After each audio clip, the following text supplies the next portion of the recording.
Hello YouTube, Vlogger Nick Xenophon here, and this week I'm making a video response to Mundane Matt and his video on Nick, as he called him, Xenophon, and his call for Counter-Strike Global Offensive to be classified as gambling. You, dude, are seriously misinformed, and you've got some serious double standards going. So with that, let's begin with this video. I'm going to cut in at 108, where he actually gets to the point. He's just talking about the previous scandal with Valve as a lead into this. G.I. Joe.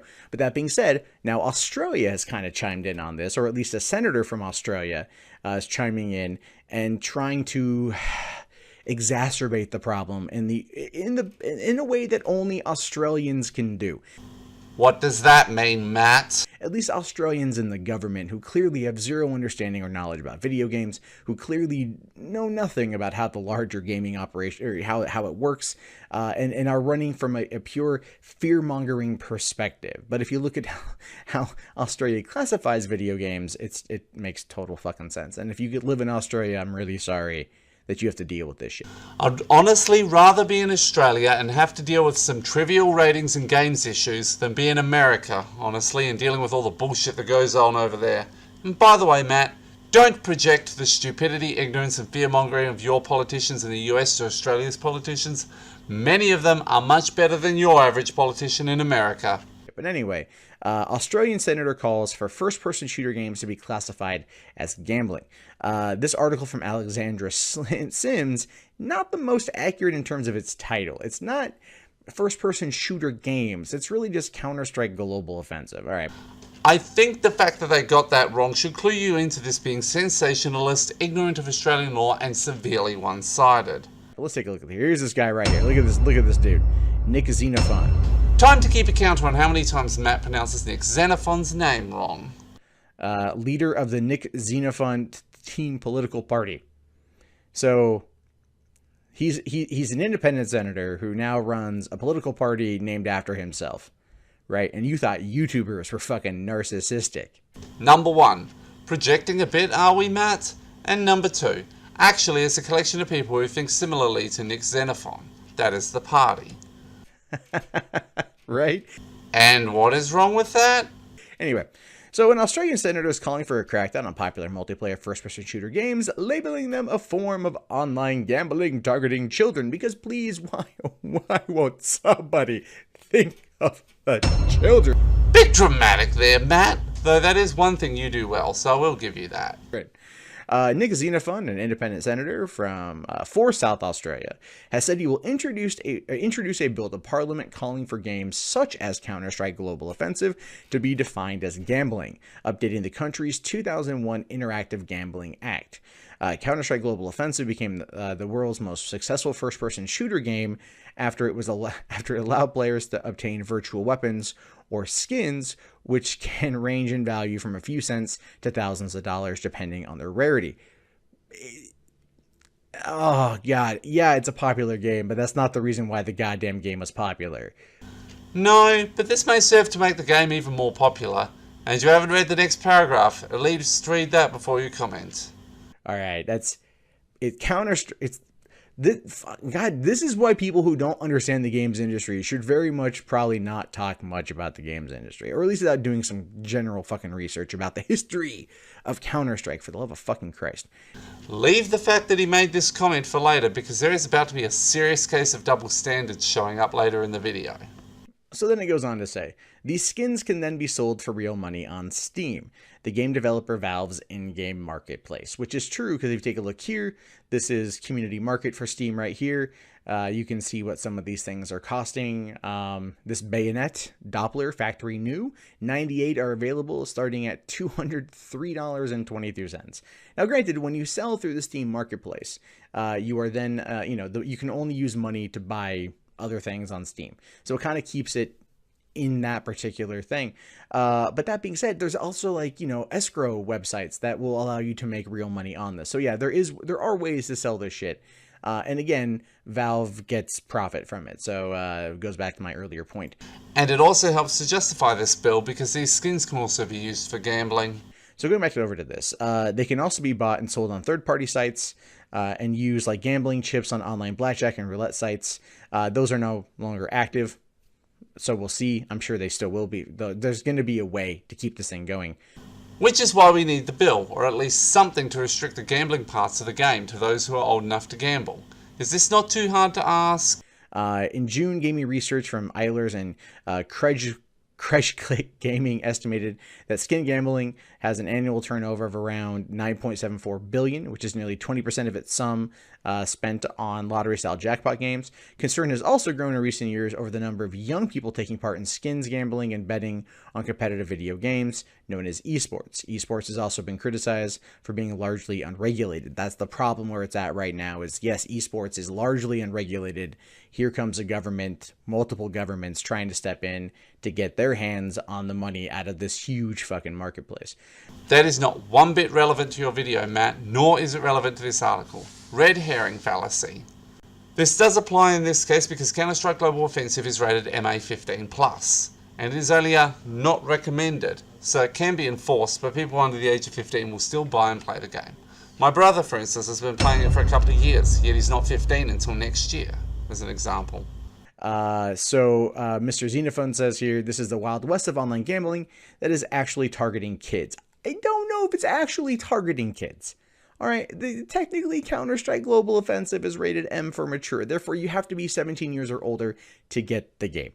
Not in Australia, you don't, Matt. I will leave a link in the description of this video to the Australian Commercial Television Industry Code of Practice, where we have different rules than in the United States of America. Basically, you can buy these games at MA15+, the equivalent of mature at 15, not 17. And anything below that, kids can buy.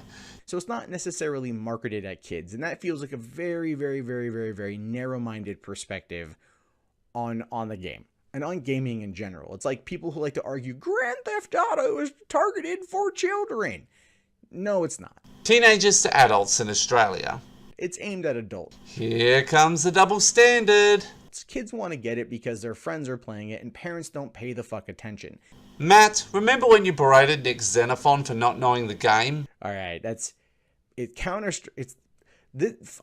this is why people who don't understand the games industry should very much probably not talk much about the games industry. Or at least without doing some general fucking research about the history of Counter-Strike, for the love of fucking Christ. And yet you expect parents to know everything about the game? Talk about some serious double standards there. Same thing happens with Counter-Strike, Call of Duty, Battlefield, so on and so forth. M-rated games that parents purchase for their children because the parents simply don't give or can't be bothered enough to give much of a fuck what their children are doing. I think I'll throw another counter for how many examples of double standards Mundane Matt shows off in this video too. So there's already 2. Not that the games are targeted at kids. Kids are smart and figure out ways to get them, and then they figure out ways to be involved. And again, this is personal responsibility we're talking about here, but you can't expect the government to ever actually handle these things from like a personal responsibility aspect. They have to come on in and rattle their saber and all that jazz. A bit hyperbolic, but you can see where he's coming from. Well, you don't, Matt. Anyway, so these insidious games, he says, are morphing into full-on gambling, and that itself is incredibly misleading and deceptive. Look, that completely undermines the point of your entire video, Matt. Seriously, now add lack of self-awareness to that list. CSGO gambling is dumb as fuck in my opinion, but there is money to be made there. So I get this guy's point of saying that there is gambling there, and people are making lots of monies. So, you know, there is that, and it does need to be definitely kept away from children in that regard, but at the same time, it's an online thing. So unless like you gotta fucking work with the parents on this one, keep the parents more in line. But unfortunately, that may or may not happen. So he says here, instead of shooting avatars, parents soon find out that their children have shot huge holes through their bank account. Again, hyperbolic, but if you know who Nick Xenophon is and what he stands for, you would understand where he is coming from. I'll fully explain who Nick Xenophon is after his video is complete. Again, personal fucking responsibility here. Personal responsibility. Alright, look, my beef with like T Martin and Pro Syndicate shilling for CSGOLotto.com and not announcing that they fucking owned it, there's problem with that. Even though it was technically a legal loophole that allowed them to get around FTC guidelines in that regard because they were separate companies owned by the same person, so you don't necessarily have... It's a fucked up thing. So close it. This legislation will help to close that. But again, that was the complaint here. But people trying to say that it's sorely or, just completely aimed at children, I think, are just painting it with a real broad brush, right? They're trying to find a way to shut it down, and they're using children as shields. Sheesh, Matt. Australian politicians are not as bad as some of the politicians in America. Well, most of them anyway. You're doing a combination of strawmanning Nick Xenophon and making two major hasty generalization fallacies. First one is understandable, as you're reading from an article that's committing the same fallacy. But you're also generalizing and projecting the stupidity of American politicians onto Australian ones. The whole politicians are retarded and greedy and only care about themselves drum does not apply to Nick Xenophon. Do some research about Australian commercial law and Australian politicians, especially Xenophon, who doesn't fit your stereotype of politicians. Or as ammo, depending on who you talk to and how you view the situation. And I find that to be morally repugnant. Well, it is a logical fallacy, appeal to emotion specifically, but the thing is, children are being suckered into these gambling things. You're pretending that kids don't get caught in these, but they do. All right, so Mr. Xenophon's bill, for which he is likely to seek bipartisan support, will define gambling in a way that includes these sorts of games. Regulations suggested in the bill are understood to include making it illegal for games to charge for items, setting a minimum age to play, and displaying gambling warnings on games. Alright, they're not too bad. Remember that unlike in America, another difference between America and Australia, Australian laws are changed regularly. They are not held sacred like they are in the US. So, is this bill essentially going to, if it passes in Australia, would it outlaw microtransactions in Australia? Maybe it will, maybe it won't. Would it outlaw DLC? Unlikely, and even if it does, it will be amended within 6 months or so to ensure it doesn't anymore. In Australia, would it... I mean, again, there are other aspects people spend money on in terms of their games, that this kind of bill is so broadly defined that it could impact those marketplaces. Once again, if it does, the bill will be amended in 6 months or so to rectify that. Again, laws are not sacred in Australia like they are in America. Now, don't get me wrong, I'm not against seeing microtransactions fucking take a long walk off a short pier. You know what I mean? Fuck those things. But still, as a capitalist, people have the right to fucking include those in their games, provided they're properly fucking marked. And parents have a responsibility to know what their children are fucking up to, so their children don't blow huge holes in their bank account, right? Anyway, so Valve is, then he goes on to talk about how Valve has come under fire lately from two separate lawsuits which alleged the company had been allowing illegal online gambling to spring up in its communities. As I fucking said, and I will again stand by this until the day I die, I wholly agree with that. They may not have been like holding the door open, but they might have put in a bit of a wedge there, like a real Hodor wedge, and then, just kind of looked the other way and everything else because they found ways to directly profit off of it, both directly and indirectly, if you want my honest opinion. They directly profited off of selling keys, indirectly profited off of people trading and selling on the marketplace because they get a cut of that as well. Undermining your own point again, Matt. So then Valve has since released a statement denouncing third-party gambling sites. But again, people, will find a way. They're always going to find a way.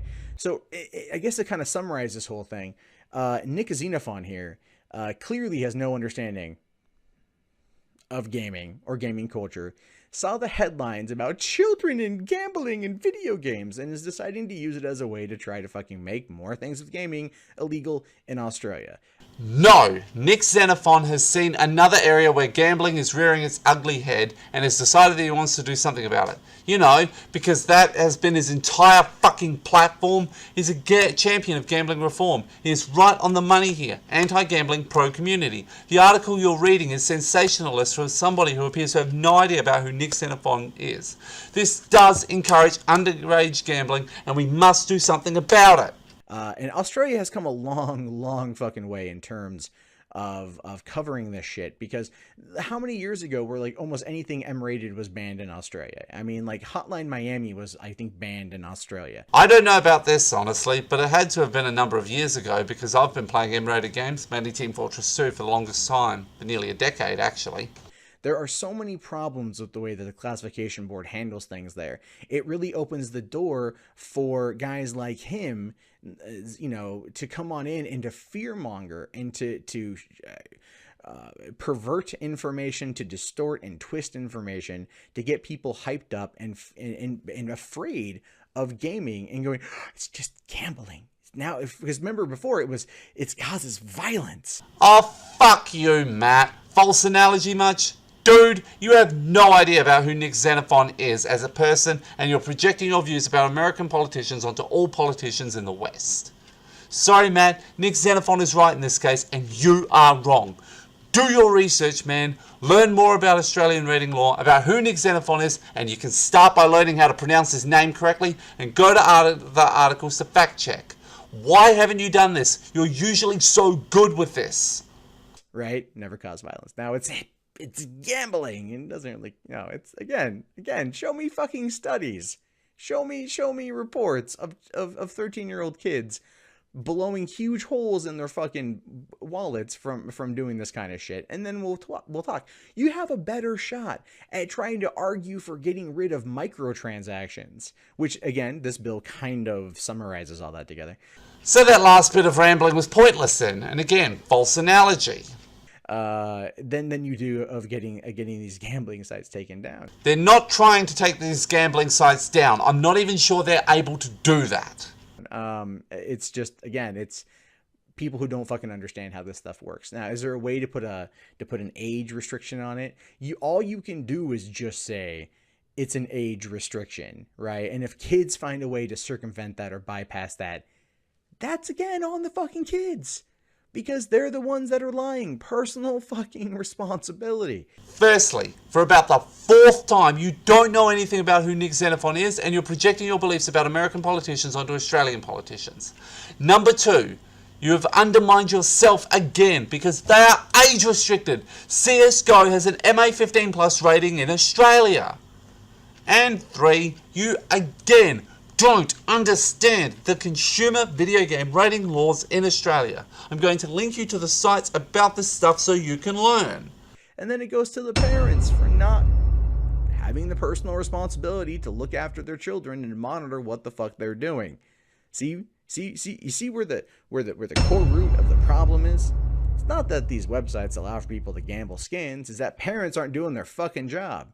And then politicians, like this guy right here, are trying to put the fucking blame on the company and not the parent. Like you've said before, Valve has been complicit in the gambling, and Nick Xenophon is about being against gambling, dude. Again, stop projecting your beliefs about American politicians onto the Australian politicians and learn more about Nick Xenophon.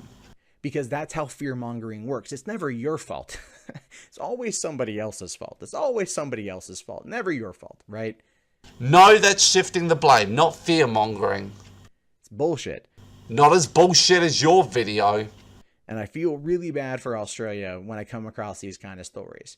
Like that fucking chief of police from the day, where the fuck it was, that was wanting to ban games like Grand Theft Auto because you can kill a hooker and shit. Yeah, that was bullshit, but again, false analogy! Seriously, Matt, your whole video is riddled with logical fallacies. You can't go all that much lower.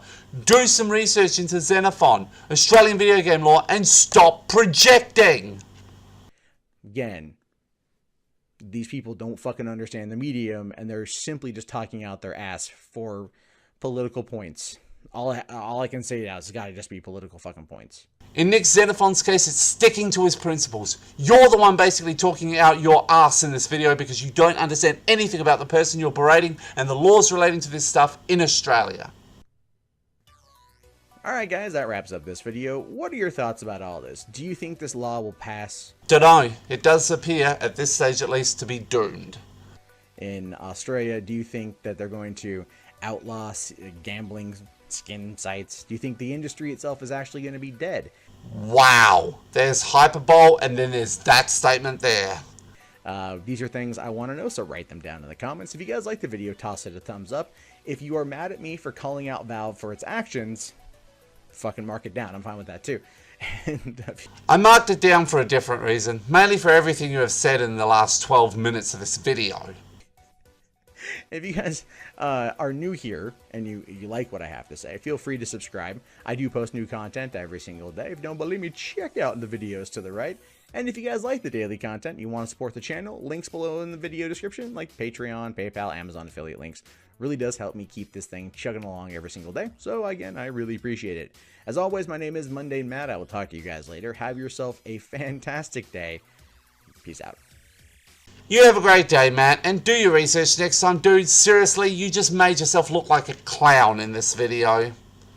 So that is the response, and now for a bit of stuff on Nick Xenophon that Matt didn't tell you about.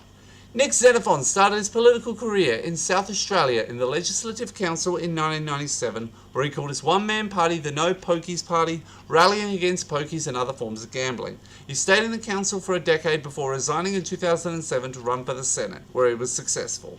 He still does his campaigning for gambling reform. His anti-gambling stances and putting South Australia first has made him very popular among South Australians, although that popularity has dipped a bit since he formed the Nick Xenophon team. He was also a lawyer for 15 years. He's a great guy, and you, Matt, have no idea about who he really is, and are just going off a sensationalist article. So that is my video for today. All the links to my research in the description. I hope they all work. There's been a bit of a history with them not working. But anyway, please rate, comment, share, and subscribe, and have a great day, everyone.